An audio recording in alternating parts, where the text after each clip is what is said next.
Hello, everyone. Welcome to the Laura Canfield Show, the Awaken to Happiness Now Global Series. Thank you so much for being here with us today. And today, our guest is Elizabeth Wood. She's back with us today, and we're excited because we're going to be talking about, and I love this, using fear and panic to our advantage. I love using whatever's going on to our advantage. So we're going to be talking about that and more. We're going to be talking about, what fear, panic, and despair really are trying to show you, how to use them to create more connection and light in your life, why this seems so totally overwhelming right now, more than ever before. So we're going to talk about the energies and what's going on the planet right now with Elizabeth. And for those of you who don't know Elizabeth, she's been on our show several times before, and we're always so glad that she's back with us. She's considered a world-class seer. She works on the cutting edge of galactic and quantum anthropology. She's had a lifelong ability to see into all dimensions, and with this gift, she enjoys combining a scientific approach with spiritual human experience. And her theoretical and psychic work has helped people all over the world. She's often called living library, oracle, and wayshower. So Elizabeth studies and teaches about futurism, natural health, quantum healing, quantum anthropology, galactic consciousness, and ancient wisdom. She has 2 science degrees, including a master's in applied anthropology. Her philosophies and practices bridge science and spirituality to support real change in the world. And that's what it's about. How can, whatever's going on right now, how can we be supported in the real world, right? Because there's so much happening and there's so much going on and there's so much stuff in the media, and so Elizabeth, I'm so glad you're here to clear things up for us and maybe give us a different point of view and perspective on what is happening and how we can use that to our advantage. I love that topic. Me too. So welcome. Thank you. Nice to be here again. Hi, family. So, okay, let's start there. Let's start with what the heck's going on. Yes, let's start there. What is going on? Because, we hear so much in the media, and, to be honest, a lot of what's in the media is not real. It's not true. It's false. Yes. So, and I don't want to create more fear and all that stuff, but I just want to say, don't believe everything you hear out there. No, and it's all about finding out how to discern this truth for yourself, and to trust your body and yourself to be able to determine these things, right? So let me give you the vantage point. That's the esoteric vantage point. What exactly is going on? Why is the media lying? What is up with all this fear? What is going on with this fear of a virus? What's really happening in human consciousness? What's going on with the earth? They're all related. It's all, of course, working together. But what is really hard for us to perceive, unless you have the blessing of that vantage point, which I'm going to give you, is that the energetics are actually all perfect. That it's all perfect. That the media lying and dark plans or pandemics or whatever they are, that's perfect. It's perfect for consciousness. I'm going to blow up a lot of our beliefs about polarities today. Polarities are really useful. They're handy. We need them to evolve and learn. And we're going to use them as stepping stones into oneness. Awesome. But I have really good news. I have good news. And this comes from, and I'm really glad it happened today. I just got out of a meeting of mystics, which is so fun. And we all got together with my teacher, Lucia Renee. We sat in a circle in one mind, this group of women, and we took a look at what's really going on. So this is just 2 hours ago. We have this fresh information about right now, not yesterday, now. So right now, what I perceived is my job as a seer is to be able to see it and interpret it, to give it to you, and then you get to decide, is this true? So as I talked about this, I'd like you to tap in, not with your brain, but your heart and your gut to what I'm saying. What happened is that at the January shift from winter solstice into 2020, the Divine Mother, the presence of all that is, touched the heart of the earth. And they're one. The Divine Mother is all facets of the divine feminine, as is all the divine masculine, is all facets of the divine masculine. And we hold both within our consciousness, of course.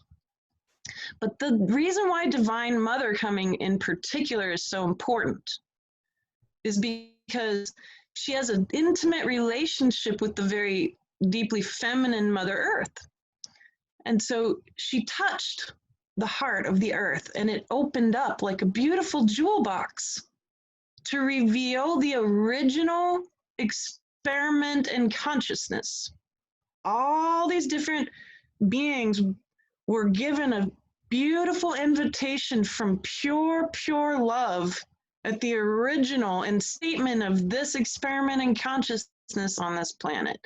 All these beings, all the 12 star families and beyond, were offered an opportunity for love. And they gave back care packages of what they had learned about truth and love in order to enrich the experiment on this planet. And that's what the jewel box opened up, the original template, the original blueprint of the experiment in consciousness. Then it gets to move up from the heart of the earth. And during the winter solstice, that particular alignment is such a wonderful opening. It's a window, it's a portal, or it's a gate. That opened up that experiment to then take its position as the new foundation for our continued experiment.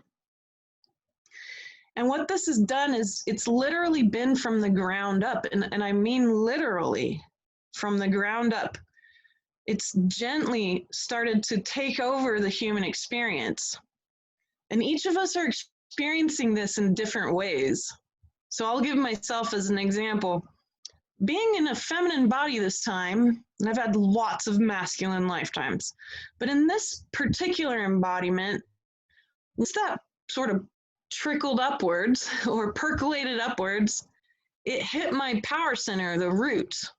And so in the feminine body, the power center is the root. In the masculine body, it's the heart. And you guys it's coming for you. It's coming. It's going to hit the feminine heart too, but it's hit the power center of the feminine first, and it's forced all the ego and all the trauma and all the density. All darkness is consciousness under pressure. It's forced all of that upwards into our consciousness. And so what has happened since January? It's been this big, giant wave of fear, panic. All of these things are occurring. It's a wave that's being pushed from the bottom upwards into consciousness so that we're aware of it. We have been aware of it through our triggers and reactions until now. Now, any trigger or reaction, it's like you're gone fishing and you pull out all the trash bags related to that trigger, not just one at a time anymore. It's all of them. So let me give you an example.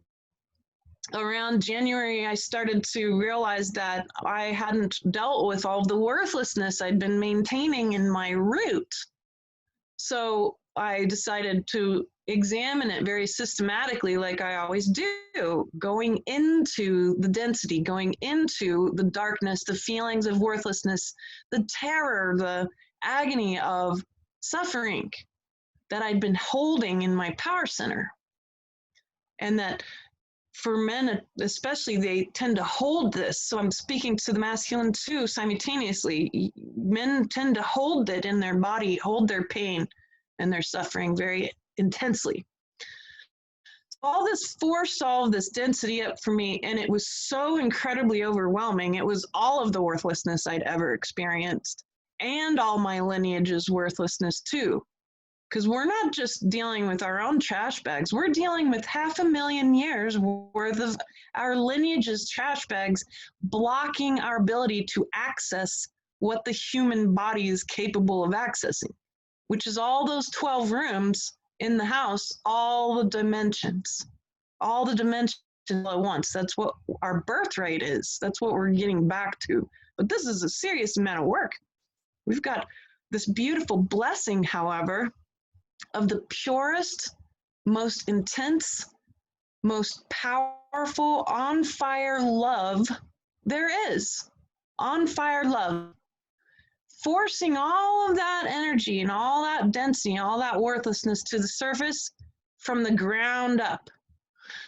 So, what is this panic really? It's not from a pandemic. That's what it looks like on the surface. What the pandemic or the lockdowns have done is they actually have revealed, they've given us a chance to get really massively triggered, which is excellent. It's excellent. It's really good for us to get triggered in reaction, because that's going to show us immediately where the next dense stuff is for us to unravel. So all this was happening, and I fell back onto my training because of desperation, because I hit rock bottom more than once. And it feels like you're dying. It feels like agony, because this love is so pure. It's so bright that it burns. It feels almost like a burning to some people. For me, it definitely felt like death or close to it, right? To the point where you're like it's going to either be my ego or me. Somebody's got to go. It's going to be my trauma or me. And for a lot of people, my friends, that's exactly what's happened. And some of them have said it's going to be me, and they've checked out. So, but that's always happened. There's been waves of checkouts along the way. And then folks, you know, they might learn from that life and then come back and do more work. So here we are at this point in time where it's happening to all of us all at once. It's no longer that it's going to be an individual experience. And what the outcome is it's forcing all of this trauma to be revealed so we can welcome it, so we can get to know it, so we can understand it, and even be in wonder around our own suffering, in wonder of it, because it's simply there for learning. It can't hurt your soul. Suffering cannot hurt your soul. So as we welcome all of this, it's going to allow our gut mind, our heart mind, and our brain mind and our third eyes to all connect. What the outcome will be, if all of us can hang through this and allow it, we're going to find the purging of more trauma and more lineage trauma and more ego all at once now than any other time than we've ever seen on this planet, ever. And so the plan is perfect.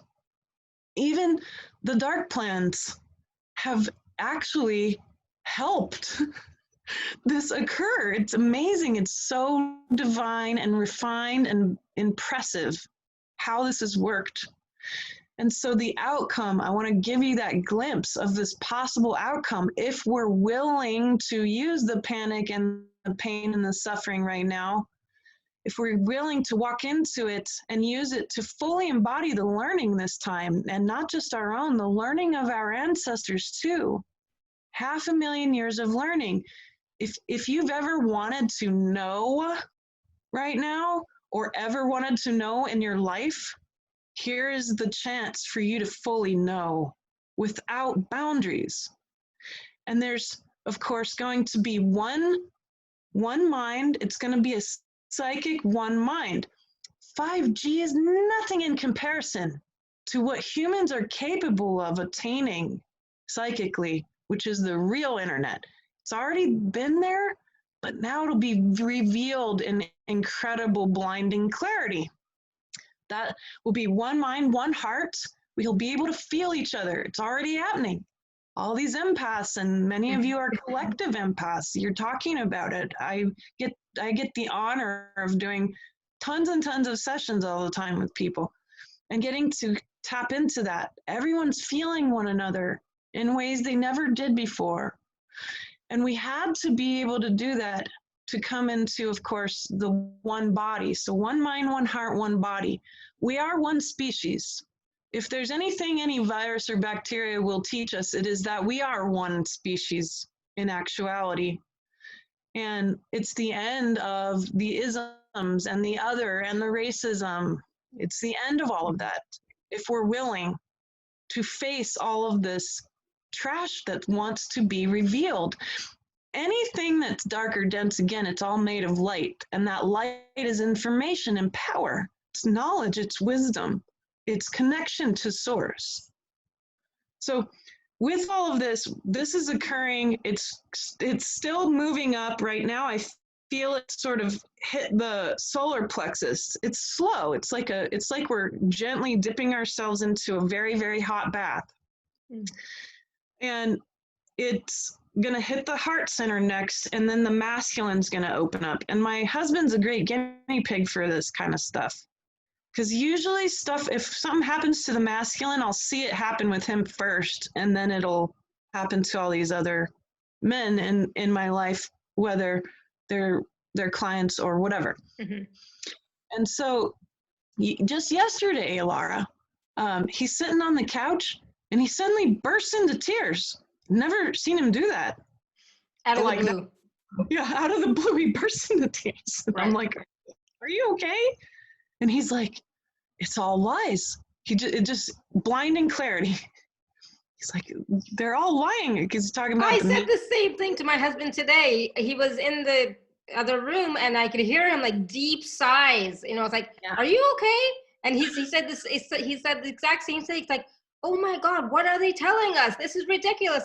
I mean, it was like, okay. So at least, you know, physically he's fine. It's like, okay, good, cool. It's okay. And so the men, this is going to force them into blinding clarity, of course. And if there is resistance is the number one thing in our way at the moment. If you resist this fire, and the ancient seers saw this, and they called it the holy fire. They called it fire and brimstone. This was coming. They knew it, and that's how it feels. It feels like a burning or a purging, and it's painful. It can be agonizing if you resist it. And what that fire is, it's that pure love. And it's unlike any other love we've ever experienced. And this is going to open up the masculine heart. And many men have already been noticing this and doing it. And finding all the layers and the armor they're wearing need to be burned away. It really is quite painful. And I've watched my husband recently. He was laying on the ground crying which was like the second time I've seen him cry. So this has all been quite recent. And I'm like, are you okay? And he looks at me, he's like, no, I am not okay. My heart hurts. I need help. And he rarely asks me for help. And I have unattached myself from his outcomes. So I've always told him, I'm here for you if you need help, but you just gotta ask. So he asked, and he asked myself and his two daughters, our two daughters, who are 3 and 5, to sit with him with our hands on his heart and ask for his lineage and himself to be healed. And he named the things he needed to have healed. And then we replaced it with light. But it was so profound to witness this and see him open up to what's next for the masculine, which is their heart field being able to help manifest new earth. We're going to manifest this one mind, one heart, one gut, one body experience. And it's going to take, of course, both teams, the masculine and feminine teams who are here, and everybody in between. So this is happening to the masculine. And so we're going to watch this, and then it's going to hit the throat eventually for all of us. So then any trauma around not being heard, any trauma around not being understood, it's got to go, so that you can speak from the heart and be heard and be understood. It's also the coming online of an incredible amount of skill sets.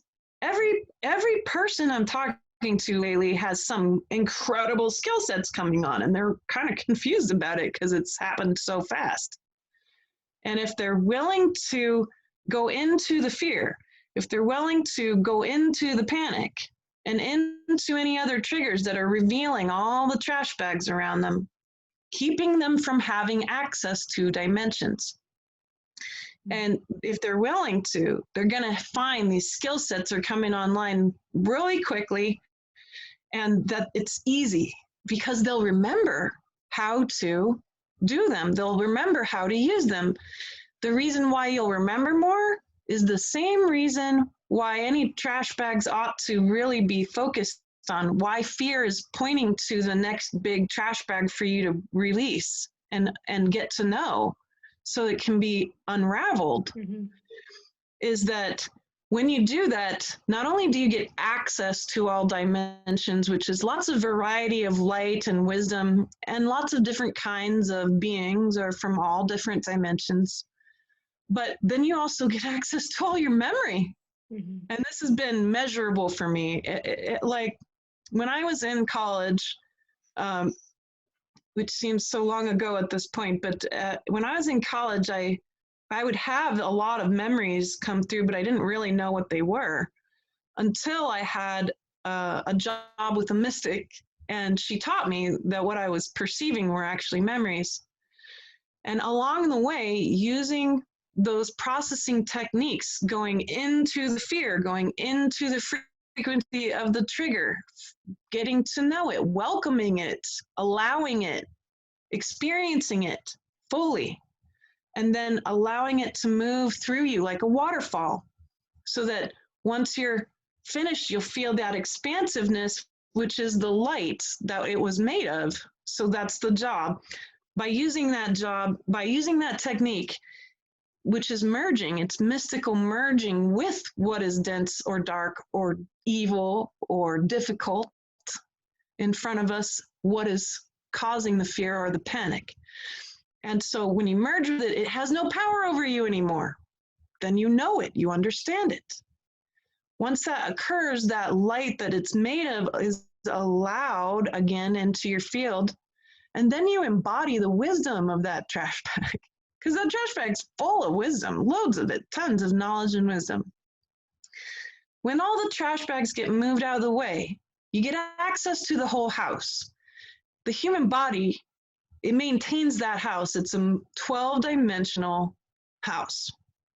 And a lot of people get this concept of ascension a little bit wrong, because ascension implies that you're leaving something behind, that you're ascending away from something. But dimensions don't work like that. We call them higher dimensions, but they're not. It's all one big circle. And in fact, I always point out to people, no one ever mentions the first or second dimension, but they're just as important. Access is really what the job is. Access to the whole house, access to all the dimensions, access to your memories as a soul, because then it's not getting run through any trauma or ego, and it's very pure. Furthermore, the light that comes through you is more pure then. It's not distorted by the trauma. It's not distorted by the ego anymore because you've moved all the trash out of the way. That light becomes very pure, and it begins to affect the 3D reality, which is much easier for us to perceive. It affects the 3D reality.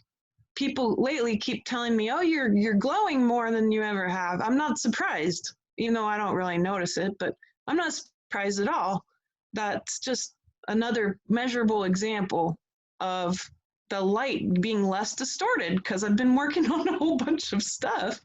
So there's going to be measurable results. Some of the other measurable results are that our family members begin to change a lot, because you're not going to be in reaction, ego to ego, trauma to trauma, panic to panic anymore. You're going to be functioning from the soul in charge, which is going to be very pure. Furthermore, with this sort of vantage point of what is the task at hand, why are fear and panic actually to your advantage? Because they're showing you exactly what the next trash bag is in that moment. Not in the past, not in the future. In that moment, it's going to show up. And that trash bag, a lot of times, isn't even yours. So a lot of this panic is simply the memories, the epigenetic memories of our ancestors around plague and famine and siege warfare and all manner of wild things that have happened to humanity. And it's been a wild ride. And, you know, there's been some points in human history, a lot of people don't know this, early on in human history, there was a plague that came through and wiped out every single human except for 2,000 people. There were 2,000 human beings left, Homo sapiens, 2,000 left. And from them, we are the ancestors of those folks. Imagine that initial trauma from that amount of people dying and us not knowing if we're going to make it as a species. That is trauma there. And that's coming up. So all the trauma from the plague, from the plagues and the famines and the warfare, all that trauma is being revealed. It's not just one layer at a time anymore. It's the whole thing.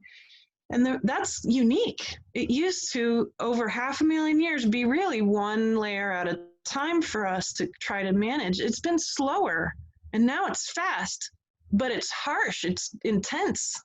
It feels like agony for a lot of people. Yesterday, Alara, I was scrolling through the news because I do like to track. It's another mystical term. I track different things that we might call that are dark or light. And so I track this stuff. So I'm scrolling through the news and I see this, somebody had taken a freeze frame of a woman's face as she was attacking someone for standing too close to her, right? Another sensationalism that pulls people into their fear. And normally the matrix that used to exist, and it really doesn't in the same form whatsoever. Now it's just programs left, really. That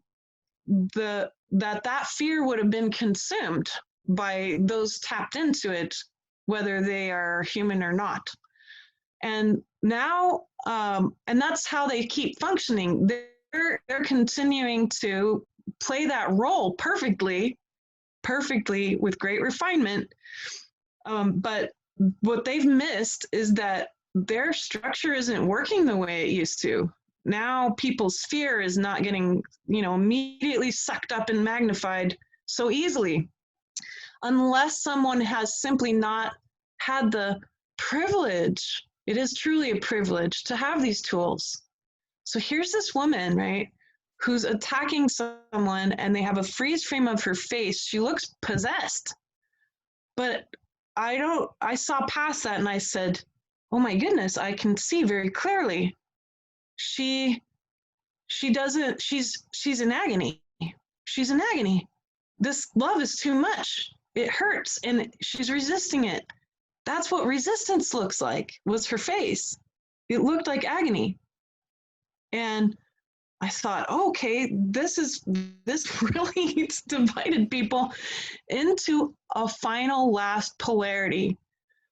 Those that don't have the tools, maybe not yet, maybe they won't, but they're still learning no matter what as a soul.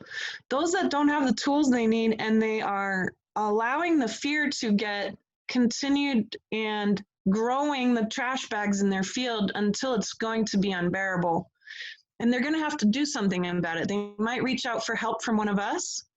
They might try to learn. They might be forced into a spiritual path because of this, and or not.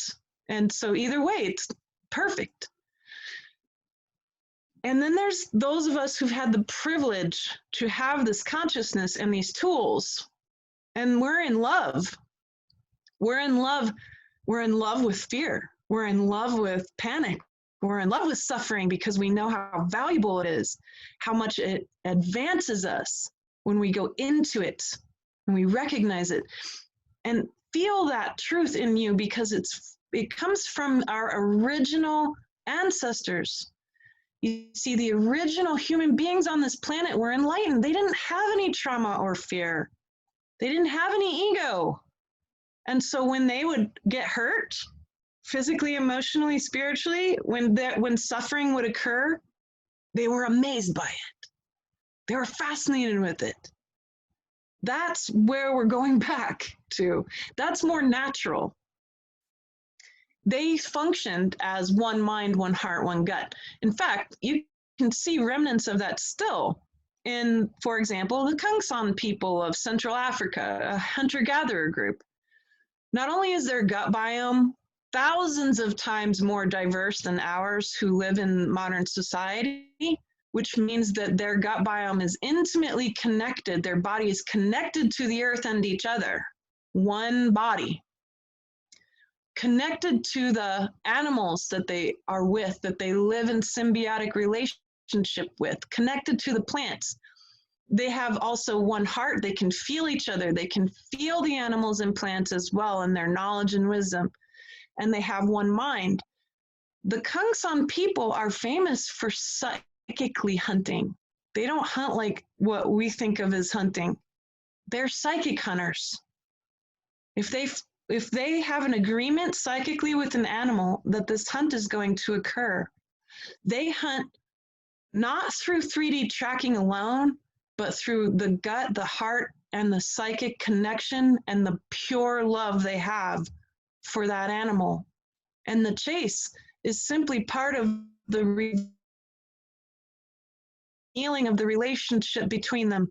And the sacred hunt ends up becoming an act of oneness. This is similar to what we're going to be experiencing in the future if we keep our heads very clear. Because right now we're in the middle of a wreckage field. It's like I can see it very vividly as a literal wreckage field. I see like bent up giant huge pieces of metal, which used to be our financial system. Like big old twisted. If anyone's seen these pictures of tornadoes happening in the South, I'm here in Kentucky, and if you know, every once in a while we'll drive past something and a tornado has hit, for example, and they can take the roofs, the metal roofs off the top of a barn, and it turns it into a spiral, and it's insanely powerful. And that's what it looks like. It looks like that the divine has come through and from the ground up, from the depths of the ocean up, has turned all of this, what was oil on the water, really. It seemed so strong. It seemed so real, the matrix and all these systems. It seemed so unbreakable. It has been twisted into wreckage like a hurricane. And now we're walking through this going, okay, where are we headed here? And we're carving a path through this. And we've got to reuse some of this stuff to rebuild new structures as one species. Again, we haven't had the opportunity to do this at a global scale before. So here we are. And what are we seeing as our goal? The masculine and the feminine, like two great doors working together to open into the golden age. And the golden age is where we work as one mind, one heart, one body, as one species to take our position back at the table of the galaxy as a sovereign being and say, I am here, I have a voice, and I have a message of unconditional love and universal compassion and consent. Don't leave out the consent part. A lot of the species in the galaxy, they don't have any concept of these three things. No concept of consent, which is why the whole issue of abduction even exists, because it's a massive cultural difference between us and those who are doing that work. But that universal compassion that says the only requirement for you to be loved is that you exist. Doesn't matter what you've done, doesn't matter what you've said, who you are loved. And this is something we're going to have to really nail down, because the structures that be, those that make plans that seem to go against light, all of them are going to need this from us. They're going to need us to show them this, that this is possible, that they can be loved, that they can have compassion, that they can learn consent, and that they are part of us.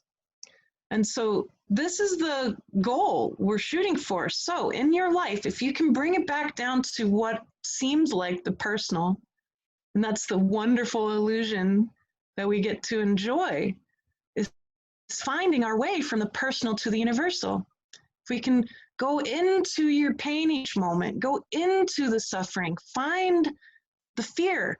The fear is showing you the road, the road that's going to take you higher, faster than ever before. If you're willing to go into the fear, then it will be revealed that it has no power over you, if only you're willing to know it. And then there's more physical healing that will occur. I just got to do this little session with this beautiful woman a couple hours before this call. And we went into different parts of her body that had trauma. And I want to give people this skill set right now, this skill. Make yourself very small and then go sit in parts of your body. So for the ladies, sit in your power center, your womb space, the hip space. Men, sit in your heart and do this every day. And ask yourself, what's the first thing I see when I'm sitting there? Don't let your mind get in the way and say, oh, you're just making it up, blah, blah, blah. That's not true. You can't make anything up new. Source already made it all up. You're just seeing what's available. Furthermore, imagination is the third eye. So if your brain says, oh, it's just your imagination, you can say, yes, yes, it is. That is my third eye. And so go and sit in the parts of your body where the pain shows up, or the fear, or the panic. And go sit, especially in your power centers, and ask yourself, what's the first thing I see? Sometimes it's a color, sometimes it's a form, sometimes it's a picture. It's going to be all sorts of different things. Sometimes you'll just feel stuff and maybe not see it so much. That's okay too. And then you're going to ask yourself, well, how does this feel here? So you're going to use your mind, heart, and gut. How does this feel here? So you're figuring out what the frequency is. You don't always have to name it. Our brain gets in the way and says, well, I have to have a name for this. No, you don't. You just need to feel it. And then you're going to welcome it, whatever you see. So let's say, for example, when I went into my womb, finding that I needed to get down there real deep and start digging out whatever craziness was inside my power space, I saw it looked like black mud or tar. Well, instead of being like, ew, this is gross, horrible, I went into it, dove right in and said, I welcome this black tar of worthlessness in my root now. And then you take a big, deep breath. And that black tar, it dissolves. It dissolves. And the picture will change. And then you're going to say, all right, now what do I see? Now what do I feel? And then you welcome that, and again until it becomes much lighter. And it will every time. It doesn't fail. And this is the beauty of the privilege of these tools, is that you can't fail. When you are willing to merge with this stuff, then it's going to be revealed so fully. This light that it's really made of. It was always made of light. It only didn't look like, because it was under pressure. Worthlessness and pain, suffering and panic, fear it's pressure. And anything under pressure, well, it looks dense. That's why the light can't get through. It needs to be known. It's in resistance. And when you're willing to allow it and fully know it, it reveals itself, the truth of it. And then no more worthlessness in your body. And then this creates healing, a lot more healing, because all this light's going to be pouring in. And so my body went through massive purge. It started releasing all kinds of stuff. My skin blew up. I've been like itching like for 3 months and nonstop, and my skin's breaking out all over the place, all over my body. It's incredible. But that's exactly what ought to happen. It's all coming to the surface. It wants to be released. And so there's healing going on as well. You'll be physically finding massive amounts of change happen in your body. And you can do this with every single one of your organs systematically from head to toe. Go through all of your body and do it. And then, you can do this, of course, with any of your traumatized selves. There might be versions of you that need some help, that are pounding on the door of your subconscious, running the show because their needs haven't been met. Meet with them. Find out, what do you see? What do you feel? Welcome it with them. Give them a new sense of lightness so they're understood. And then they can come home into your heart and rest and be at peace in oneness with you and Source. So this is where we're at right now. And of course, I jumped right into all this other stuff, Alara. Thank you for letting me. But this is the bigger picture as I see it. And I hope that this will be very revealing for you who are hearing it, and that it's a message that will lift you up, because there's immense amount of creativity and joy to be created here. And the lockdown of the human species has caused us to need to go inside of ourselves to take a look. And those who are in resistance to what they perceive are in this state of agony. But it doesn't have to stay like that. There is this door opening, this opportunity that's unique for all of us. And so the more you do for yourself, of course, that light's going to start affecting all these other people around you, some of whom you'll never really meet, because your field is much bigger than it seems. It's going to touch people. You're going to walk through a grocery store like this beautiful, sweeping energetic of light and love. And it's so pure, it's so powerful. Don't be surprised if there's reactions to your presence or your consciousness. It's going to continue to work through you, as it should, because you're one with the earth. You've always been one with the earth. All the water that's made your body function has never left this planet. And it will never leave the planet until the planet's done existing. So that is part of it too. Anyhow, I just wanted to pause for a moment, Alara, and see if there's anything else that you'd like me to examine. Wow, thank you. That was amazing and brilliant. So on point, so relevant right now, and I'm just receiving so much information from what you're saying, and relating it back to my life and how I am, and part of me is like, I know you're talking about, are you willing to look at that fear? Are you willing to go deep into that fear? A lot of times people are not willing to do that. Even sometimes I'm not willing to do it. And I go into reaction, I go into resistance, and I'm like, what's going on here, right? But the thing is, when you do look at it, you have to look at it for it to really fully be acknowledged, right? And loved and healed and cleared. So I love what you shared about, first of all, remember, not all of it is ours, right? So most of it is not ours, right? That's right. And so just recognizing that first, say, you know what, most of it, the stuff that's happening is not mine. So I can take a deep breath. It's like, I don't have to get caught up in it. I don't, like into that fear. Most of it's not mine. So it's okay. But then it's about, when you take a look at that fear within you, and remember that all of that is also Source, Creator, God. I was just so humbled when you were talking. It's like, we are all loved and supported, not because of what we do and what we don't do, it's because of what we are. And what are we? We are God. We are Source, essence, creation, right? We are that. And when you get that, I mean, it brought tears. It was such a, I don't know, it was something, it's like, oh my God. It's like, and I know it, but when you get it, it's like, I've always known that, but when you get it, it's like, yeah, and so even that knowledge or that wisdom, tapping into that is going to help a lot of people really quickly, I think, as well, right? Because this is about, using this fear to our advantage, but it's also about, okay, I'm continuing to live in this world, like on this planet, but in the new earth. And how can I do that now with more ease? So yeah, I get it. It's not mine. Most of it's not mine. And the stuff that is mine, I'm willing to look at it. Okay. Am I really willing to look at it? I'll try, right? I'll try looking at it, and I'll try to go through the process. And even going through the process, like you said, you were, experiencing all sorts of physical symptoms, and reactions, right? And it's normal. I know that's normal, but most people would then freak out and say, what's wrong with me? What is going on now? Something else is happening now, right?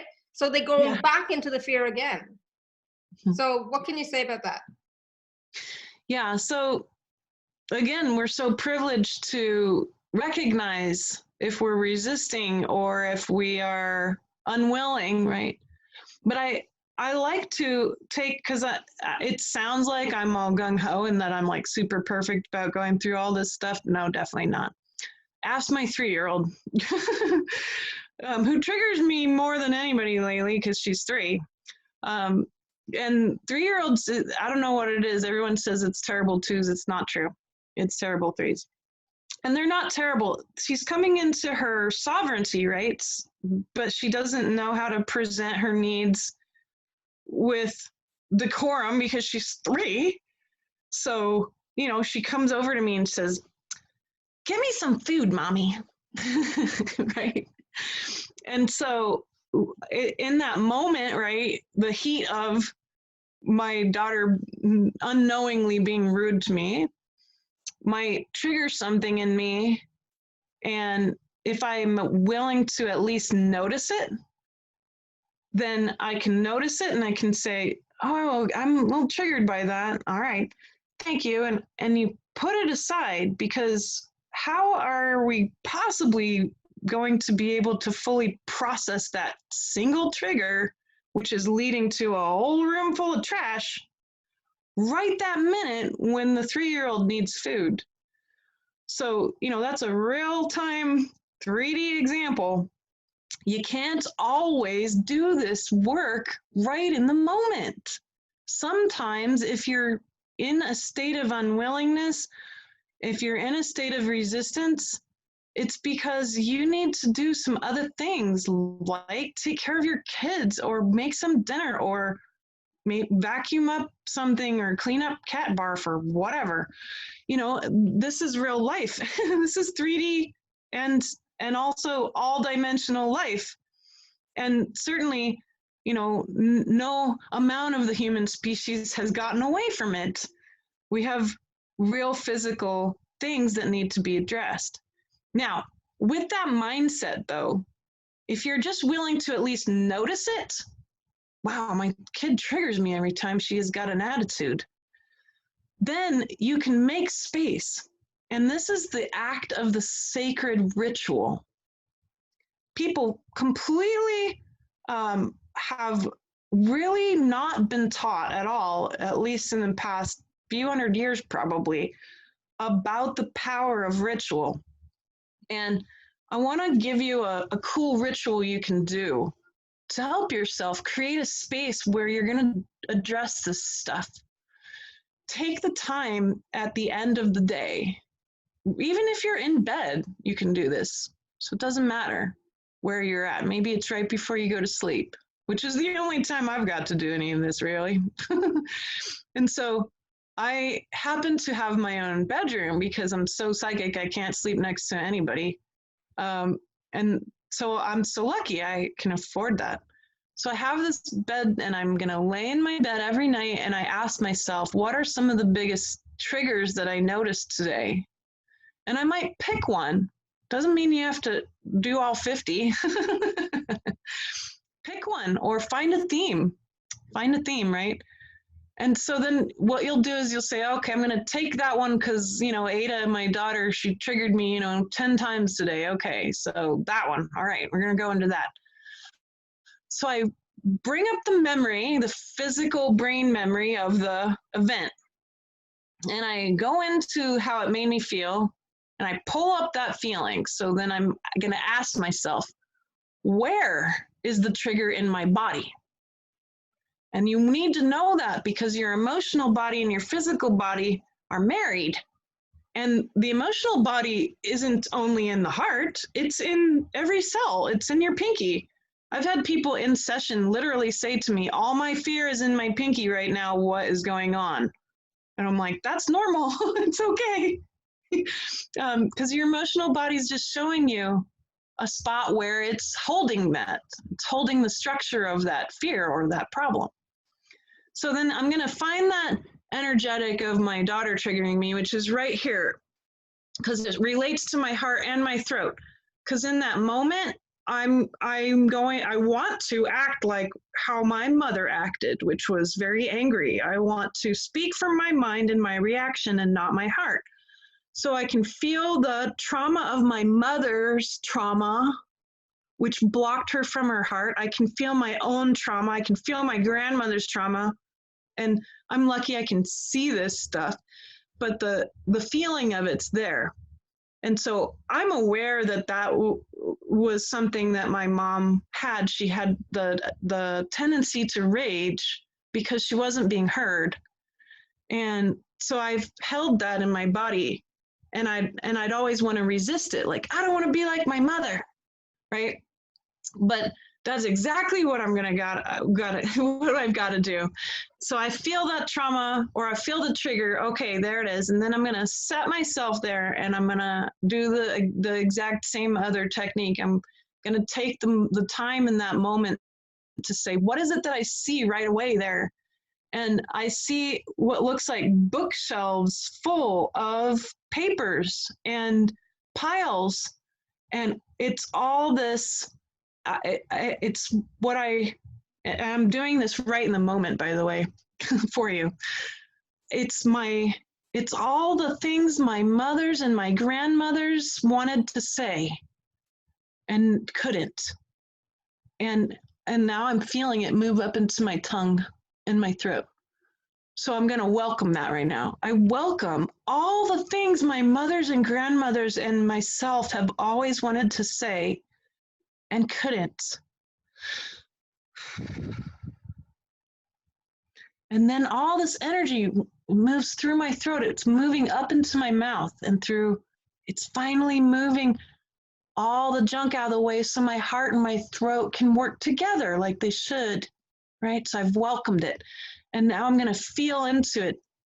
I could feel the tension of it and the pain of it. So I simultaneously welcomed that too, figured out the frequency, had a cool visual that explained to me, obviously, what it was, and was willing to allow that. And so I welcomed that. But what it did is it unraveled the density of it so that it could open up, and I could feel the heat, and my saliva started acting up, and I could feel this open channel occur, right? And now I'm going to welcome that. So I'm going to stay there, and I'm going to ask myself again, what is the first thing I see? What is it that I feel there? And I see this red, blood red color moving up from my heart, that it's anguish, it's anger, and it's desire. And so I'm going to welcome that. I welcome this anguish, this anger, and this desire in my heart and my upper chest and my throat now, right? And again, I feel another lifting, a little bit more lighter, a little more revealing happening. And then I'm going to welcome that. I welcome this lightness that's occurred from this now. And breathing. So when we make commands or when we make intentions, the breath tells the body through the vagus nerve that this is actually coming from your soul, not from somebody else. It's like a big enter button for your body machine to take these deep breaths and allow, right? So there's still a bit more work for me to do here, but I've just shifted who knows how many trash bags out of the way just now, right in front of you. So you can see how it looks, how it feels, and the energetic of it, and how fast it can be, how intense it is, because that was not gentle. It was pretty intense. I'm in teaching mode too, so it helps to refine the energy of it. But the intensity of it's very real. And if you can just do that one thing, here it took me, 2 minutes or so? While you're laying in bed right before you go to sleep, pick one thing to do. And then you're going to find the next morning how open, how free that part of you is, whatever part of it was that you addressed. That's how you're going to deal with not wanting to do this stuff right in the moment, or not having the time, the willingness, or the space, or the capability in that same moment. Or maybe that whole day you needed a break from processing and you needed a little vacation. Great. Take that. Do it. Take time. We all do need these plateaus. You know, we're climbing a mountain energetically. It gets steeper and steeper and steeper in many ways. The ego and the trauma get more and more heavy and unbearable.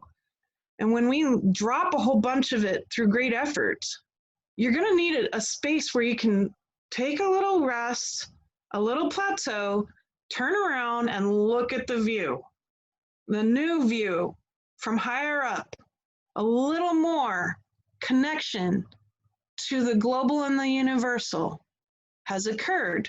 Revel in it. Enjoy it. You don't have to process every single waking moment. Exactly. It's impossible. Yeah, it's not 24/7 healing and clearing. No. No, please. Yeah, you can take a break. Absolutely do. Mm-hmm. So, Elizabeth, there's some questions people have. You want to take a few questions? I'd love to. So Caroline has her hand raised. Go ahead, Caroline. An opportunity to speak to my sweet Elizabeth. Absolutely. Caroline. Lovely. Again, so I do feel like I'm processing 24/7. Yeah. And I went, even when you were doing that, I yawned and yawned and yawned, and I felt it as you felt it. And so there's no not being me, right? That's just me. Yeah. Yeah. And honestly, I'm with you. And some people are going to find that's their nature. And for me, I process 24/7. I don't really take breaks. Not really. I just told everybody they can and they should if they want to. For me, I can't take breaks. And the reason why is because I preferred as a soul to do this hard and fast, and to come in as Elizabeth right now with as much momentum as possible. A lot of people have felt, especially those who are 50 years old and up, a lot of people have felt like they've had a bungee cord wrapped around them this whole time, and they couldn't go full blast until now. And that bungee cord for everyone is gone at this point. It's gone. But there's those who came in a lot later, like myself. I'm 37, and I came in full blast, 100% gung-ho all the way through. I'm the oldest of 7 kids, military family. I moved 40 times before I was the age of 30. I seriously have not stopped. And I can't imagine doing so. And especially for you, Caroline, as a collective empath, part of what happens to those who can feel the collective is that you're processing what everyone else on the planet's processing every day, because it's 2 different processes. There's the process of the personal, and then there's the process happening in your field. And that process in the empath field is picking up all this density off this planet and shifting it. So the empath is processing every day, all day long, especially collective empaths, because they're constantly giving permission for all these giant, big, huge blockages of junk to be shifted off the planet, and allowing light to move through too. And they're meant to be directors of it. All right, you go out of here. Whatever you are, out of here. You too. Oh, that's nice and sparkly and fun. You've got to go somewhere else too, whatever you are. And so just notice that, Caroline, is that there's two processes happening. There's the one that is always the active field, the giant hurricane, and then there's the eye of the storm, the personal process. And if the two get mixed up, just command whatever energetics are ready to go out of the personal field and any attachments to any of these things, because your job is not to identify them. That's my job as a seer. The empath's job is to simply give it permission to go. So save yourself trouble on that one. Just keep noticing it and saying, whatever you are, I give you permission. You can use my field. Get out of here. And it can be just really simple.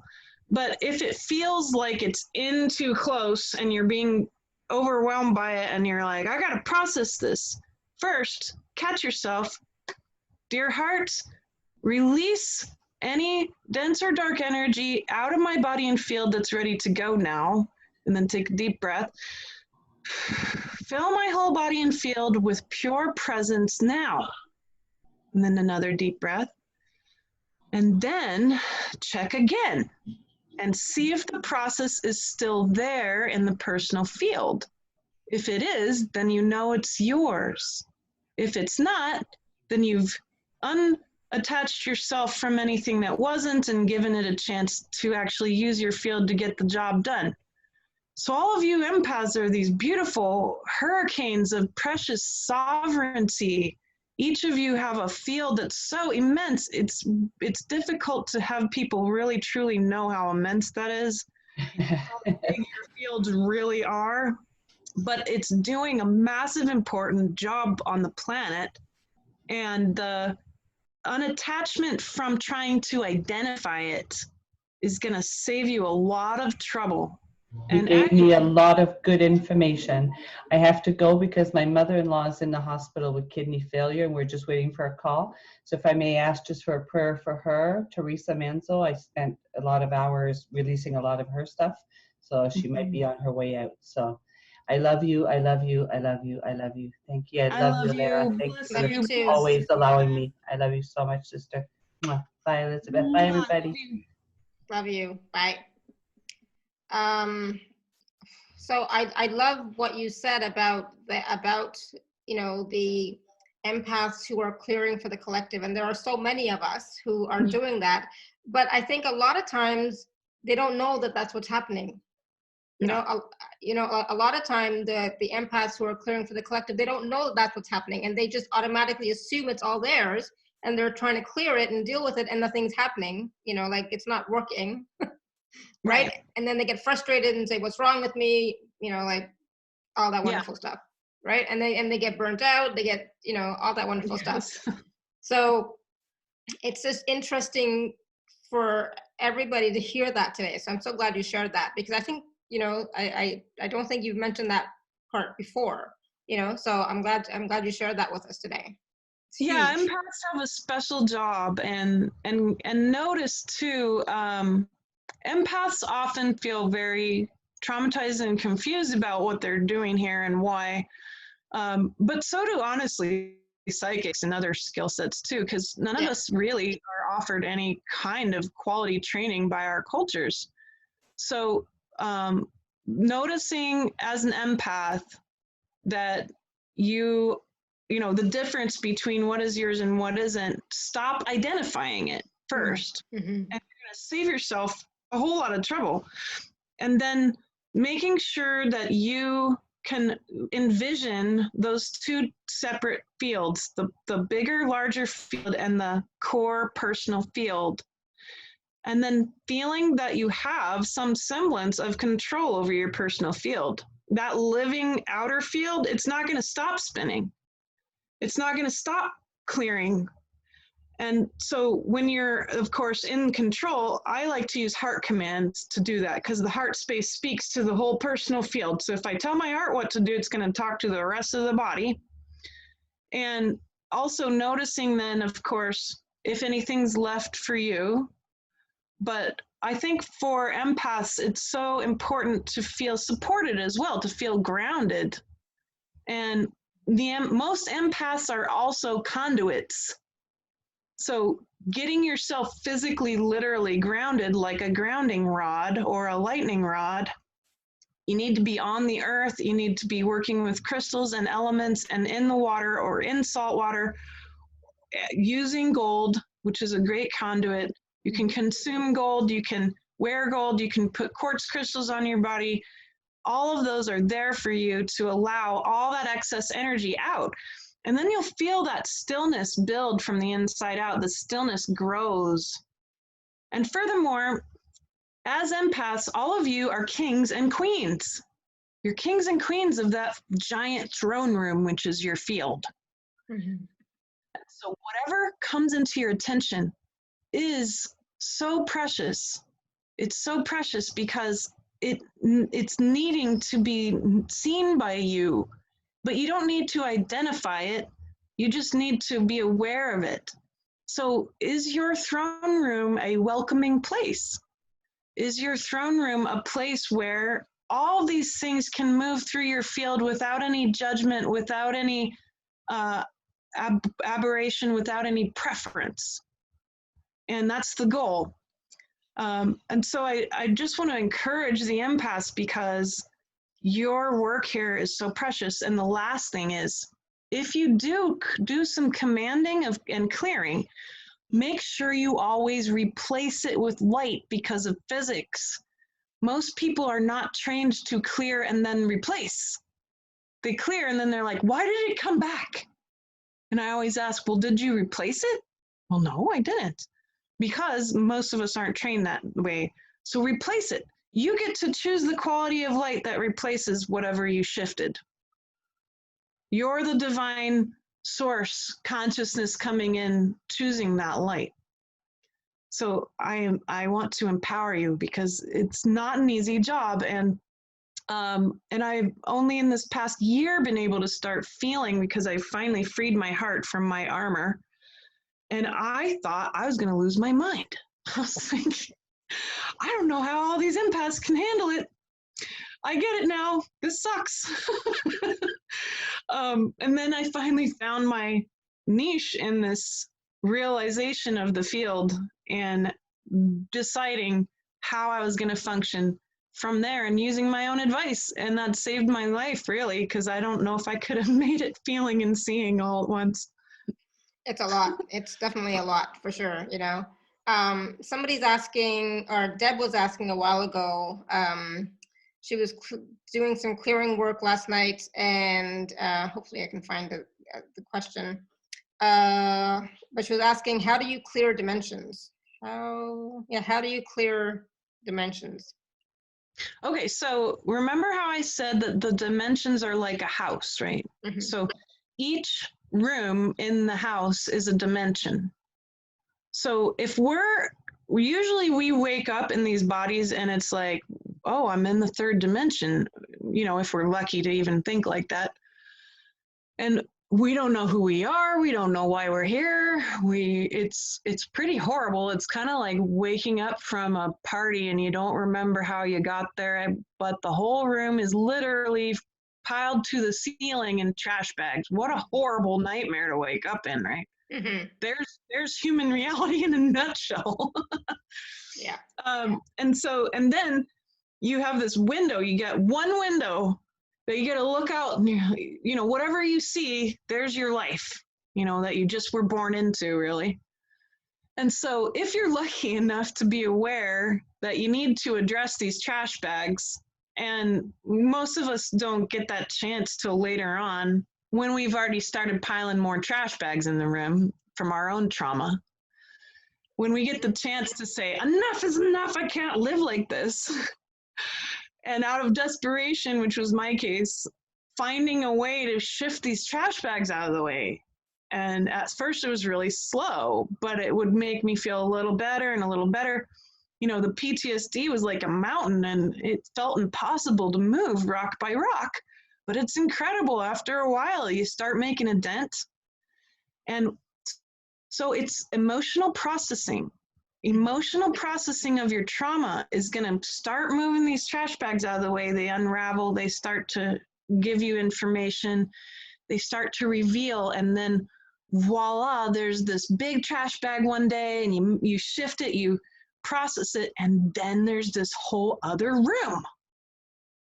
And that is a very physical thing. The entering into another dimension, the access to more room. And you didn't leave the 3D behind. You're just building on your access. Yeah. And then you do it a little more, and then another dimension. And so what happens to people when they actually get access to these rooms is, as I'm saying, it's very real, it's physical. You feel lighter, you feel bigger, you feel more one with everything around you.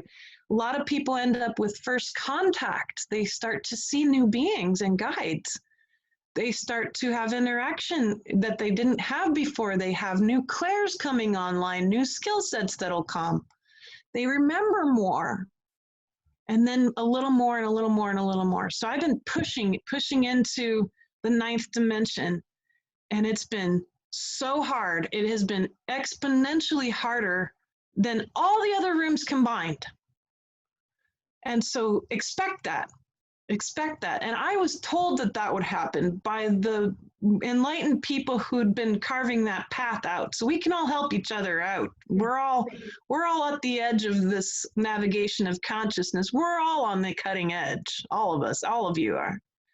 So that's how you get access. That's how you clean up all the rooms so you get access to the whole house. Then what happens is once you have the whole house, then you're going to say goodbye to the house. Eventually. And so I haven't got there yet, but I have seen people attain that state. And that's what we call enlightenment. Yeah. But there's levels to even enlightenment. There's supreme enlightenment even. Yeah. Where there's not even a house. It's there's no mind left. There's no personality left anymore. What we might see as a human being is pure source at that point. And that's when miracles often will occur. And people get deemed a saint real quick on that one. But that's the process. That's how you clean up so you get access to the dimensions. Awesome. Good. Thank you. So, Deb, hopefully that helped. Nicole has her hand raised. Nicole, I'm going to go ahead and unmute you. Hello? Yes. Can you hear me? Yeah, go ahead. Hey, Elizabeth. Nice to talk to you. Yeah, likewise. It's nice to sit in on one of your classes. So you and I have known each other for a while, and you know that I have some particularly strong issues around fear, or have had. They're getting slightly better after many years of processing and working with that.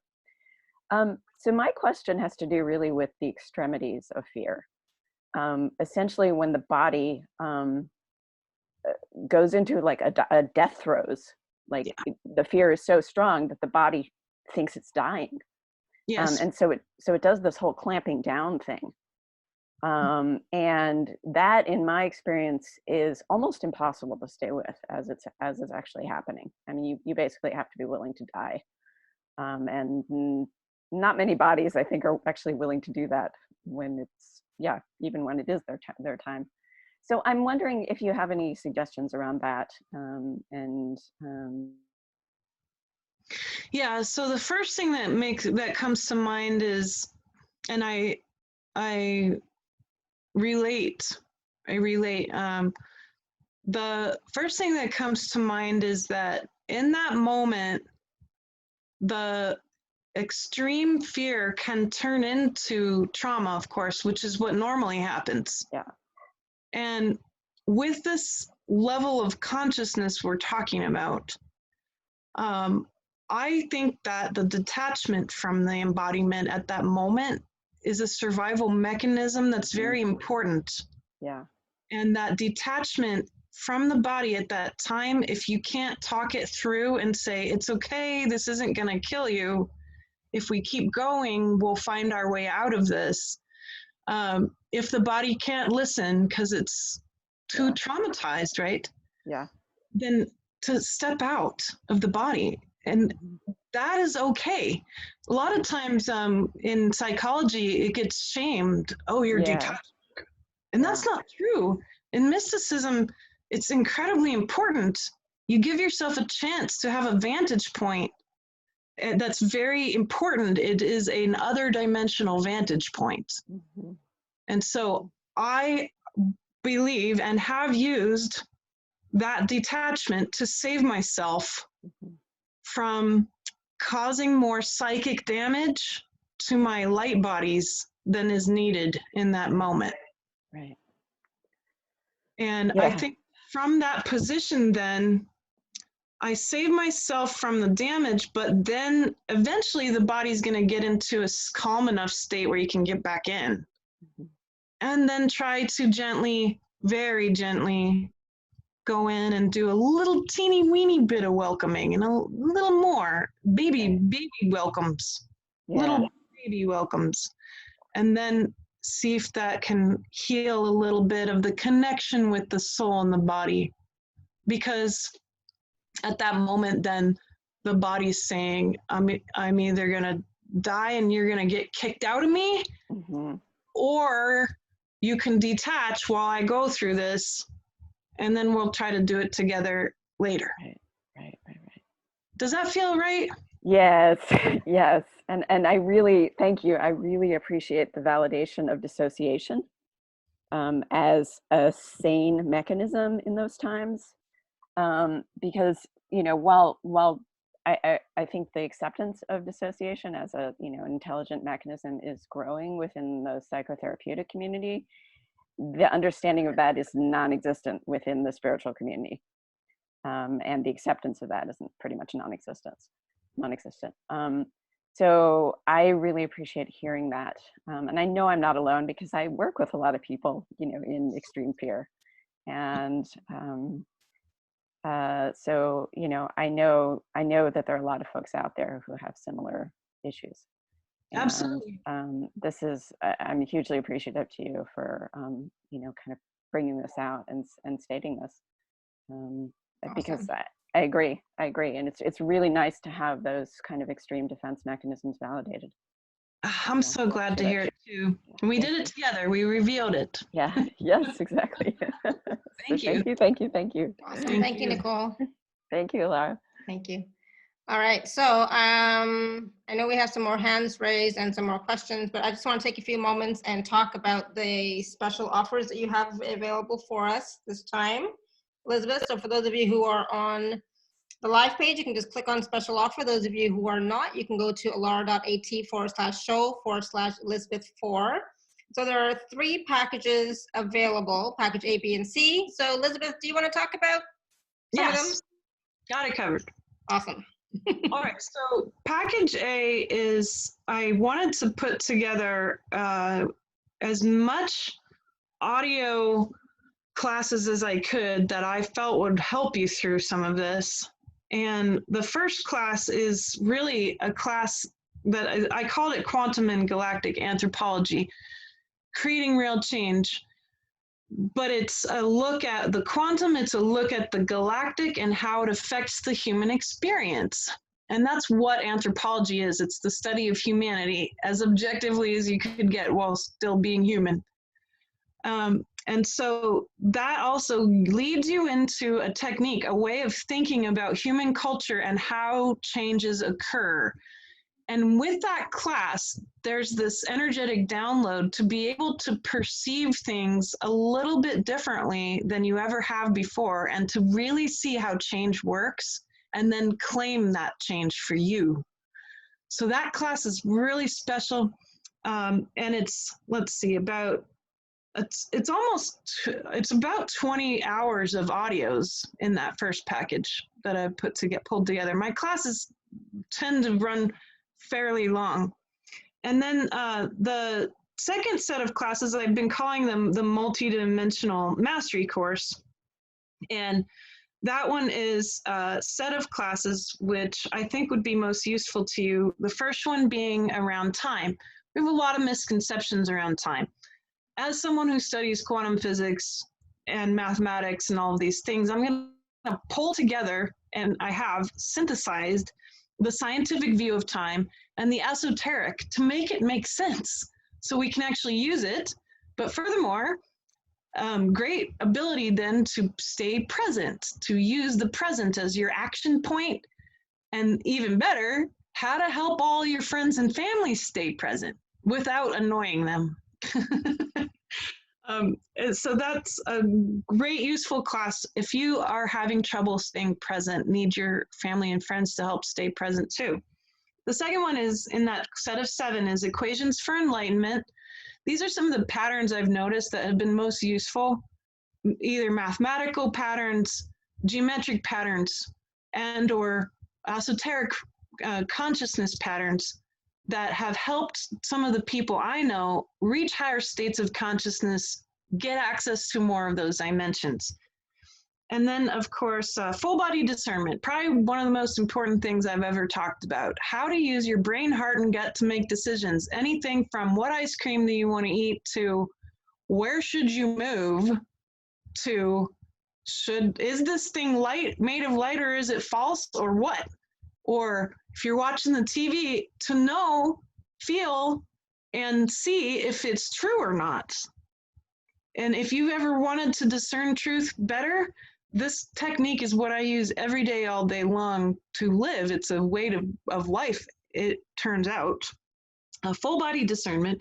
Then there's a class called Unlocking the Polarities, Unlocking the Inner Realms. Polarities are stepping stones. We don't need to bypass polarities. We want to know those polarities, and then we use the middle ground of the polarities to get access to the next set of polarities that need to be addressed. And of course, more oneness. And then there's soul skill sets, which is my talk about all the different soul skill sets I've seen. I'm like a library. It's my star lineage nature of Lyrans. I'm a living library. And the Lyrans who came from Vega were the creators of DNA. We're the creators of the embodiment. And we wanted access to memory. So being able to have access to the library of consciousness has afforded me this great gift to see skill sets and how they work and how they advance. But even better, instead of just thinking that you only have one set of skill sets and that's it, what if you had the whole library? Well, I want to give you that chance to have that. And I added a bonus call about how exactly to tell which skill sets are yours that you've already got to know. Like I've spent plenty of time in the psychic section of the library, basically. But what about all the other sections? How do I know which one do I know well and that I don't know well? And then there's creating and maintaining spiritual power. It's a talk I did about power. Power is light, light is power. How do you create it? How do you maintain it? What leaks your power out? What causes power to diminish? We talk about that, and I like to give real life nitty-gritty examples on how that all works. And then there's one of the most important things, which when I first started in mysticism, having a mystic as a boss, I learned real quick that I didn't know what the rules were. I jokingly at one point told her that I could shake someone's hand and see into their past. And she said, "Oh, that's really rude." I was like, wow, I don't know anything. I don't know anything. So this talk is spiritual etiquette and equanimity. This new paradigm we're in, it's cultivating equanimity and empowerment. It's the end of the power over paradigm. But the way that we can treat each other and reach equality in equanimity is still valid. So I talk about that etiquette and what you need to know. And then the last part of that package is, and this is for all of them, anyone who joins my community, you get to have a year subscription to come to my monthly live calls that I do on Zoom and YouTube.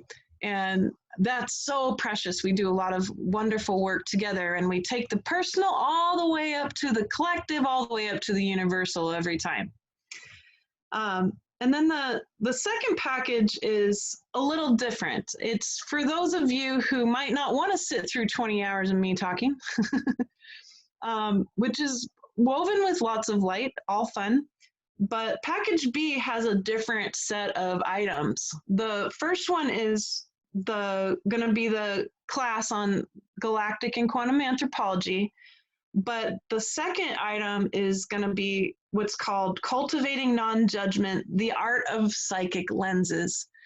And this is both the combination of anthropological training for objectivity and my psychic training that I've received through this lifetime and many others about how to maintain non-judgment and to perceive as much wisdom and value from every situation, even extreme fear.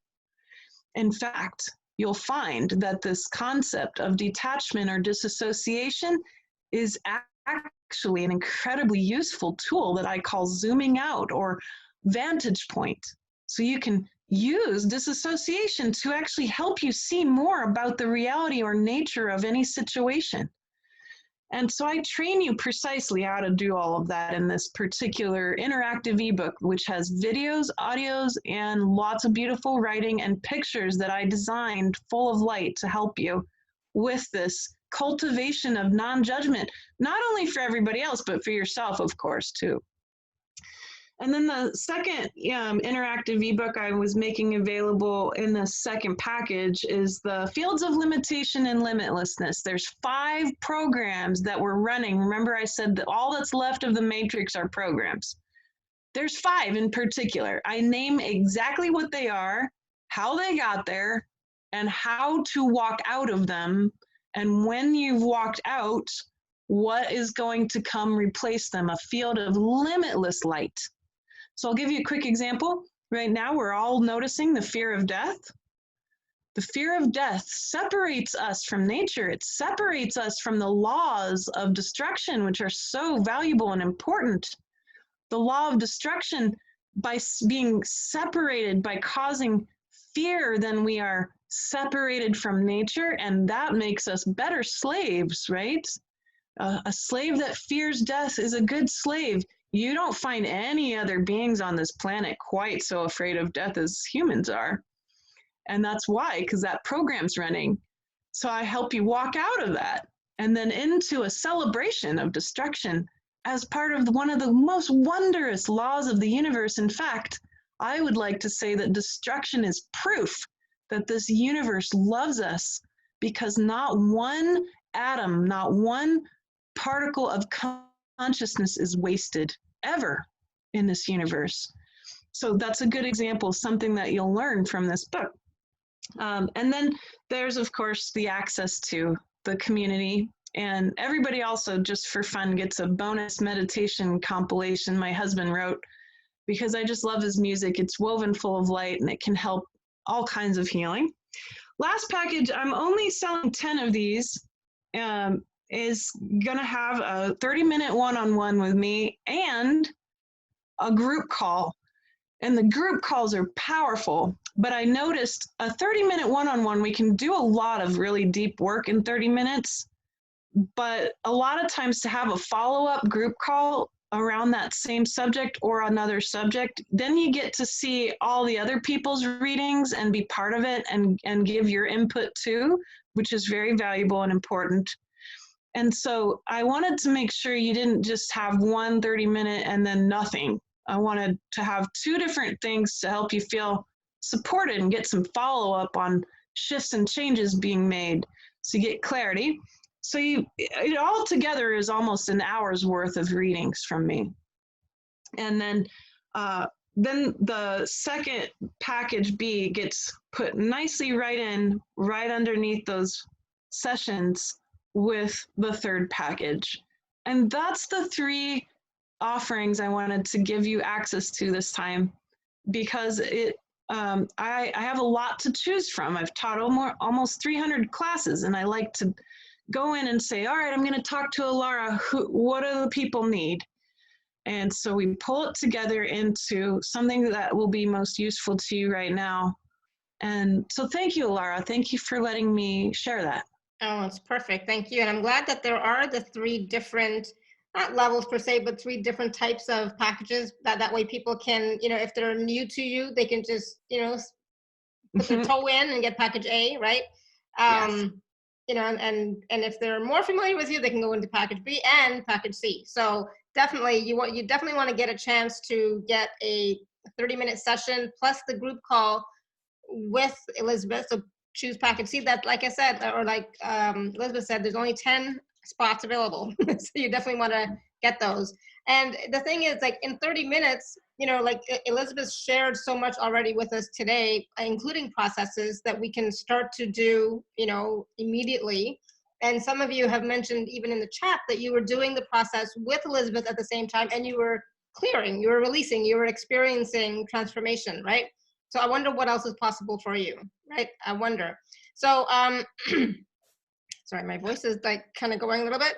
We're gonna just take one or two more questions because my voice is going, but not just that, my computer is gonna die. I'm having issues, and so I have a new power thing coming, but it didn't come yet. So we'll take one or two more questions, and then whatever else you want to add, Elizabeth, and then we'll see how much time and how much power I have left.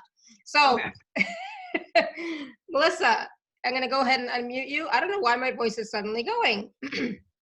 That is because we did a lot of clearing from the throat, didn't we? Yes, we did. We definitely did. All right, Melissa, I'll go ahead and unmute you. Hello. And, I hate to be rude, but because I don't know how much power I have left. Yeah. Let's not go into the story. Okay. Okay. Elizabeth, can you just check my feed? Hi, Melissa. Hi, sweetie. Can you just check me? I have had an interesting experience, and I'm not going to go into it, but I've lost my ability to feel deeply. My empathic abilities, I feel like they're starting to come back, but they like disappeared. And this has been really difficult for me for about a week to even function. Like I've never been a feelingless person, and it's just, I haven't, can you just look at me and see if what happened or what's going on, or what do I need to do to get me back? Because I just feel like I have no passion to do my work in the world anymore. It's like gone. I understand. And when exactly did this happen? How long ago? Like a week ago. A week. Okay. Yeah, all just about 8 days ago. Hang on a second. Thank you. All right. So, good news. The Earth every day is in a new place in space, very literally, right? And take that into account, Melissa. We're going through something that we can't see or measure, and this is going to pass. There is like an episode of Star Trek Next Generations where Deanna, the empath, suddenly loses her ability, and she doesn't know why, and she feels blind, and she feels like she can't do her job anymore, and she literally tells Captain Picard she's going to resign, right? That is you right now. However, just like that show, just like that episode, it was simply a new place in space they were in. Once they moved out of there, bam, it came back. Just wait and be patient. Welcome the discomfort of feeling blind.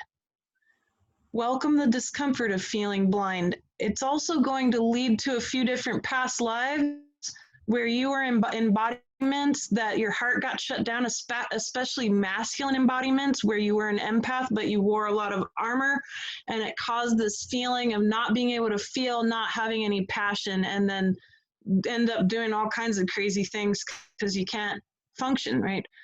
And so that's some trauma that will come in after you get out of this place in space, that will come in for you to go in and pick through and address systematically when you're ready.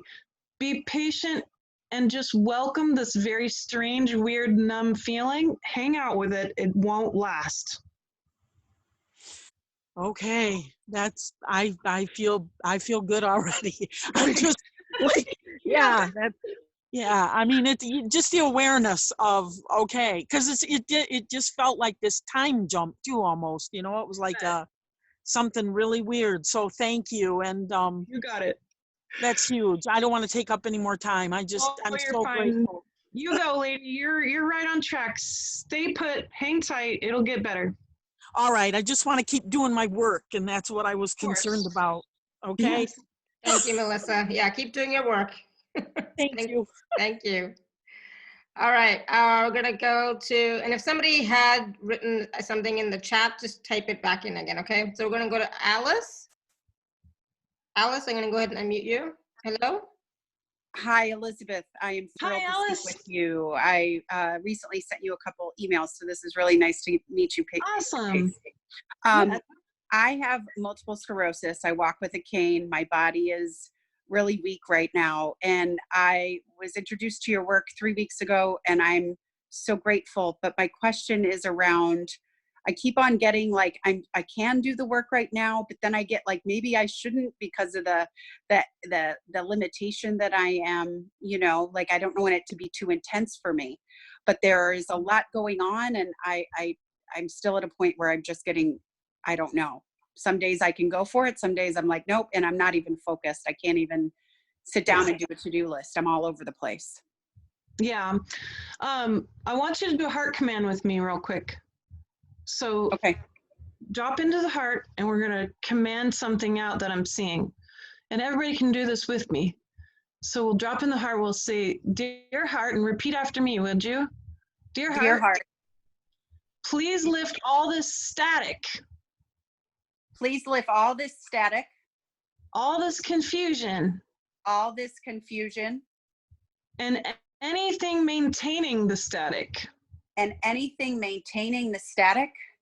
Out of my whole body and field now. Out of my whole body and field now. Take a deep breath. And now let's replace it. Dear heart. Dear heart. Fill my whole body and field. Fill my whole body. Fill my whole body and field. With presence and clarity now. With presence and clarity now. And another deep breath.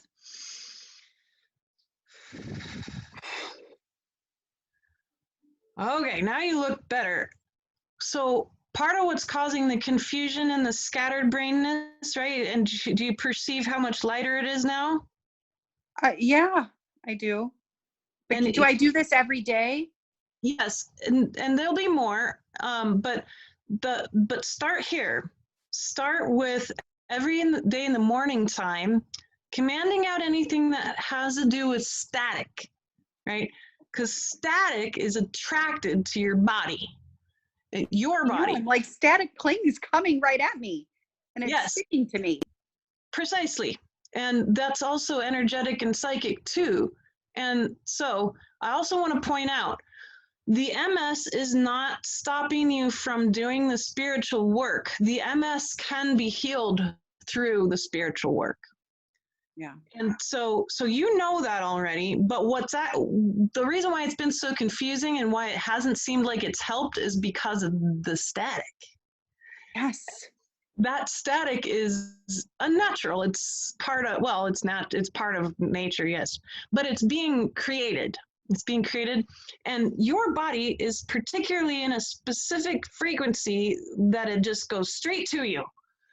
So I feel it, man. Start with that every morning. Command the static out and notice it. If it starts to build up again, you'll be like, whoa, I can feel it building up again. You'll command it out again. What will happen is the body and the heart will get trained up, and they'll get conscious enough about not allowing the static to remain, and the field will start picking up the static and releasing it before it even gets close to your personal field. So start there. Again, baby steps right now for you, Alice. This would be the first one. Use this tool. You can really lean on it right now, and you'll start to feel so much more clear and capable and more organized. And that will begin a deeper process where the spiritual work will begin to help you heal. Yeah. God bless you, sister. And I do want to be part of your group, and we'll figure it out. We will. I'm all for it. I can't wait. Thank you, Alice. Thank you. God, love you. Love you too. Thank you, I Alice. received that. Thanks. Good work. So the thing is, just to remember, you're commanding the static out, and then you're filling up with presence and light. And clarity. Clarity. Presence and clarity, right? Yes. Yeah. Awesome. And people Good. will notice the static will build up, especially when you're reading the news or watching news or TV. Oh boy, yeah. Yeah. Awesome. Good. Thank you for that. All right. We're going to, let me see here. There was a question a while ago about, from Becky, can you expand a little bit on the conduit that, you know, as empaths, we're a conduit. Can you expand a little bit about that? Yeah. On that? So we gotta be very literal about this, right? The body's mainly made of water. It acts as a natural conduit of electromagnetic energy, which is, for example, why lightning hits trees. Trees are full of water. Mm-hmm. And so, of course, we're actually going to act that same way. Meanwhile, human beings, they went from that hunter-gatherer, super psychic, totally one with nature, all of that mind, body, heart, gut, all of that oneness, right? To living in houses that are not natural, the brand new environments that are up off the ground, brand new things called shoes, concrete, asphalt, cars, and all these things that keep us up off the ground. And so, like, for example, Alice could immediately start being barefoot as much as possible, and she's going to find a very different energy in her body because that static won't necessarily like to get attracted to her. So all that energy, all this powerful energy is moving through us. Some people, it's magnified immensely because some of that information and energy is that it's information trying to get from point A to point B, and it needed you to get there. And it wasn't for you. It needed to move through your field, through your heart space, through your body to get somewhere else. And so many of us who are conduits, if we are not physically actually grounded on the planet or having salt water, quartz, gold, trees helping us to shift that excess energy that's going to build up like a lightning rod that's not grounded. And what happens? It discharges. And for us, that looks like a panic attack. It looks like losing your temper. It looks like having a episode of losing your mind or whatever. And so then we feel horrible, even though we feel free of it, then we feel awful because we didn't really help anything. And so then the cycle starts again. So to save yourself the trouble, make sure every single day for at least 10 minutes, if not much more, get yourself bare on the earth, get your hands in the ground, hug trees, get rocks on your body, consume or wear gold. Gold is very good for the DNA. It helps to release a whole lot of energy without you having to be bare on the ground. Take this very literally. Many of you are conduits, and you have had those times when you had a nervous breakdown, and that was why. It's not your fault. It's just that, again, we aren't trained in these skill sets by our societies and cultures anymore about what to do about this. And again, much of that info isn't yours. It's trying to get somewhere, just like the empath's field. Mm-hmm. Awesome. Thank you. So thank you for that question, Becky. 2 more quick questions, and that's it. So we're going to go to Hema, and then we're going to go to Janet. So Hema. Hi. Hello. Thank you for taking my call. Mm-hmm. Hi there, Hema. Hi. I'm in a very confused state. I'm seeing a great opportunity coming from this crisis, and it's like, personally, I'm going through it and I'm seeing it outside of me. I've been working, I see past lives and I've been doing a lot of healing. But however you can help me in this moment, sometimes I have this feeling that it's never ending. Well, the universe is never ending, isn't it? I want you to find, so what you're actually perceiving, Hema, is the universe containing all things. And it looks exactly like that, an infinity sign. It's all going back on itself because Source is trying to get it to know itself. It's trying to get to know what is love in this universe, among many things, and it requires the individuated illusion of our experiences to do so. That's what you're perceiving. Don't resist it. Go into it, allow it, and what you'll find is that it'll open up into the universe containing all things, and then you're going to get the chance to perceive the void. The void is between universes. It's non-existence. And if you need a break, Hema, go to the edge of the universe in your consciousness and hang out and gaze into the void. It's very peaceful there. Your ego won't like it very much, but that's okay. Ego can have a lawn chair and a margarita and everything will be fine. You just hang out with the void, allow the presence of non-existence to give that sense of, oh, there is an end, there is an edge to this universe of endless processing and healing. And then if you don't want to go necessarily to the void, go into a black hole, literally. Go with your consciousness, go on a little vacation into a black hole. Don't let it scare you. You'll find it's quite peaceful there. It's like the void. You get into the first dimension in the black hole. Void doesn't exist inside the universe, but the black hole's real close to source in that it's the first dimension, it's the primal, it's before anything becomes in relationship. And that's also a peaceful place where you can finally feel like there is an end to all of this in that primal field. And so those are my two peaceful places I go when I'm like, oh, this isn't going to stop. I go into the stillness of the first dimension or go hang out next to the void and find some peace. And I hope that will help you too, Hema. Thank you. I'll try it. As you're saying it, I had tears in my eyes. I could feel it already. Thank you. I'm so glad. Good. Thank you, Hema. Good one. All right. So we're gonna go to Janet really quickly. Let me find you, Janet. 1 second. I will unmute you. Janet. Okay. Go ahead, Janet. Hi, Elizabeth. Hi, how are you? Great. Hi, we've worked together in the past, and Yes. actually I have two things, but I don't want to take up too much time. So on a personal level, I've been doing the work that you and I started together, working on the epigenetic history of the kinds of suffering that I was also here to heal. Yes. And I know that that's not a one-shot thing. I've been doing it, but I want to see if there's anything I'm missing, because I've had the last 6 weeks a lot of physical illness, and I have a feeling there's a shift or something new. I think it may be connected to clearly to the collective, but I'd really like to know that, to make sure there's nothing I'm missing. No, you're not missing it. The illness is related to. You've done a lot of work, by the way. Good job. Thank you. Good job, Janet. Jeez. It's very open. You're getting into some real old history.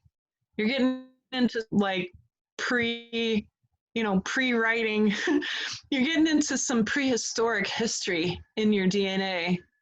And part of it is going to be some of the original ancient diseases and the suffering that came from being confused about that, back when people didn't know about cells and germs and anything, and they thought it was the gods hating them or something, right? And there's a separation that had happened at that time where the people who were in very great amounts of separation from nature at that moment, it was after they'd left nature as hunter-gatherers. So they were still in stasis in what we might call societies or little townships. And a disease would come through, new diseases, because they were pastoralists. They were living with animals, right? So a lot more mutations going on when that happened. And at that time, a disease might come through the town, right, and wipe out a whole lot of people sometimes, and everyone would start to feel that God hated them, Janet.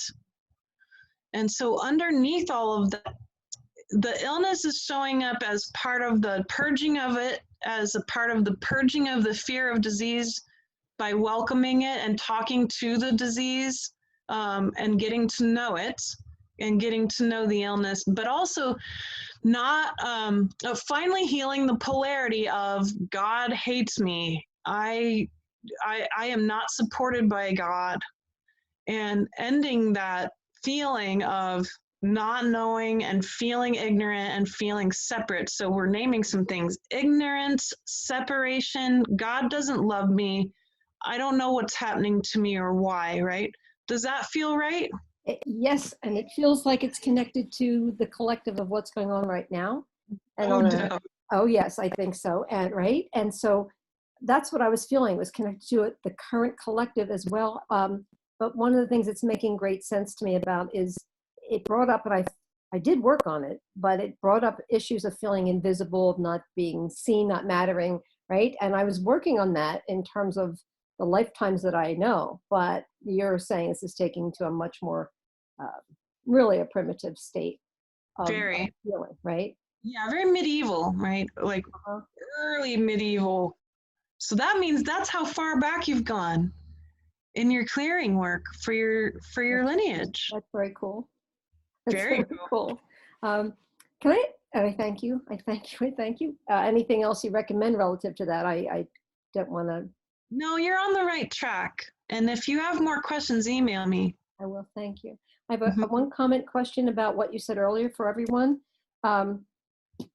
Because I think this is really important when you were talking about early on about the activation of the feminine, what's happening at the root, and then moving up to the heart for the masculine.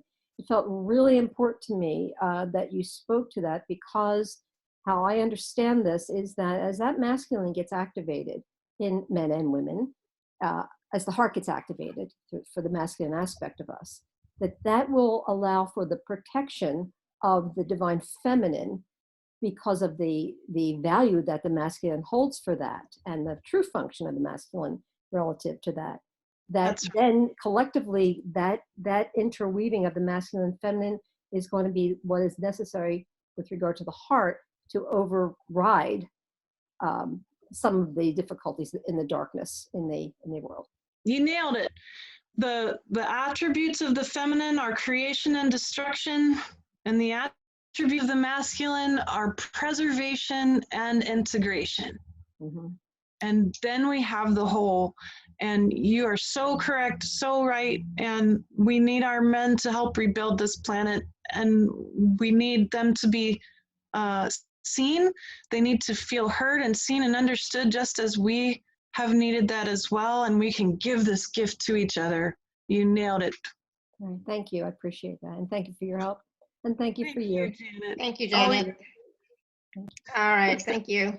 All right, so I know that Sylvia has a question, but I can't take it. I don't want to get cut off in the middle of Elizabeth talking or me downloading the video and audio. So Elizabeth, is there anything else that you can add to today's conversation? I mean, you've given us so much, to think about, to process, different processes that we can use to clear out some of the stuff, and simple. I love that, really easy. So is there anything else that you can share with us that can, again, help us to assist us to recognize that this is a time of opportunity for us? Yes.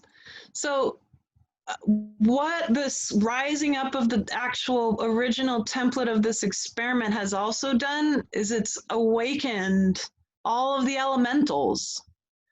So all the super ancient beings that were here at the very beginnings of time are online. They're wandering the earth. They don't have an agenda.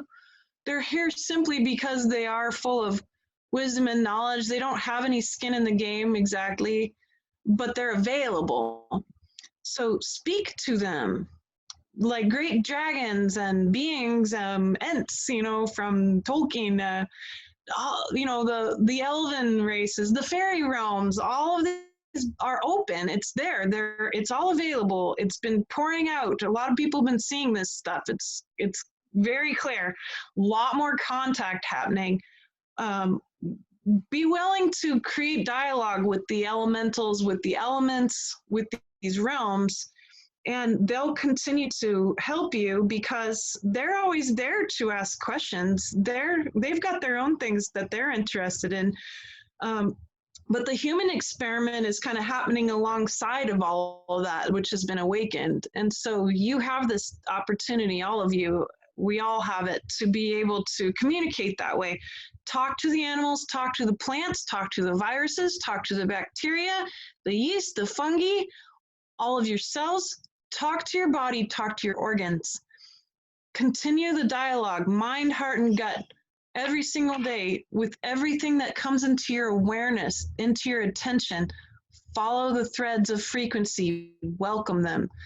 You're all on the right track. You're all on the cutting edge. Whatever's happening to you at the moment is exactly perfect at the moment for where we're at in this point in time.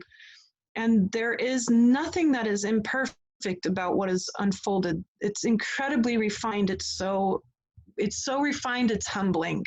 Take advantage of this. This is the most precious time for our species that's ever happened. Awesome. Beautiful. Thank you so much. And for those of you who have not had a chance to work with Elizabeth, definitely take a look at the packages that she has available for us at alara.at/show/Elizabeth4. There are three ways you can work with Elizabeth, package A, B, and C. I would definitely recommend highly to work with package C, so you can get a 30-minute session with Elizabeth, plus the group call, which again, you get another 20 minutes with Elizabeth, so it comes out to like 50 minutes. So you definitely want to take advantage of that. And if you're new to Elizabeth, check out package A. There's so much information there, so much that you can learn and start to use in your day-to-day life to get you to the next level. I hate that word, but you know what I mean, to upgrade. It's okay. Get you more access, right? Yeah, to give you more access to yourself and to give you more access to consciousness, etc. Right? So definitely, this was awesome. I loved it. Thank you, thank you, thank you. We do have to go because I'm at 20% and there's no guarantee. Okay. Thank you, Alara. I love you. Thank you. Thank you, family. So where can you find the package? alara.at/show/Elizabeth4. But if you're on my email list, you're going to get the replay. All right. So obviously you got the links for today's call. So you're going to get the replay email and it'll have the links for that as well. Okay. Yeah. Awesome. Good. Thank you for asking. All right. Thank you. Thank you. Much love and blessings, everyone. Until next time, may you continue to be blessed with an abundance of joy, peace, love, happiness, prosperity, and radiant health. Bye for now. Namaste. Bye-bye. Bye.